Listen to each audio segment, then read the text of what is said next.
ایک اور بہت بڑا المیہ، میں طلاق تو دینا چاہتا ہوں لیکن پتہ نہیں لوگ کی کہن گے۔ طلاق اللہ نے رکھی کس لیے تھی؟ یہ نہیں کہ بات بات پہ طلاق، اگر نہیں گزارا ہو رہا، نہیں چارہ ہو رہا تو گھٹ گھٹ کے مرنا، گھٹ گھٹ کے مارنا، دبا کے رکھنا، زیادتی کرنا، زبردستی باندھے رکھنا، بندھوائے رکھنا کس نے کہا تھا؟ شریعت نے اجازت دی ہے، کوئی جائز مسئلہ ہے تو ٹھیک ہے، آپشن ہے مرد کے لیے اور عورت کے لیے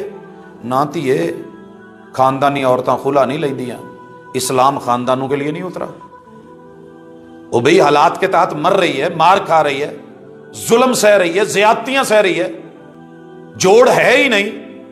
جس سے شادی کری ہے وہ ہے ہی نہ مرد، دھوکہ دیا گیا ہے، 10 سال ہو گئے وہ وطن واپس ہی نہیں آ رہا، تو کیا یہ بس بند کے بیٹھ جائے کہ ٹھیک ہے تیے تو عزت دار بن کے رہی؟ جب اس کی عزت کی نہیں، وہ یاد نہیں ہے کہ حضرت عمر رضی اللہ تعالیٰ عنہ کے دور میں رات کو گشت پہ ہیں اور اندر گھر سے آوازیں آئی ہیں، سنتے ہی ایک بیوی اپنے شوہر کی ضرورت محسوس کر رہی ہے، اور جو اس نے شعر کہا علامہ ابن کثیر نے نقل کریں اپنی تفسیر میں، فوراً گھر آئے، پتہ کرا کہ ایک عورت کتنے دن صبر کر سکتی ہے اپنے شوہر کے بغیر، فوری آرڈر نافذ کر دیا جسے آج عمر لا کہتے ہیں فوج میں،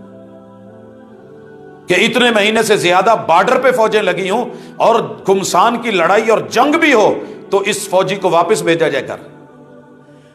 یہ تھا دین، یہ ہے عزت، لوگوں کا ڈر نہیں، لوگوں کی باتیں نہیں۔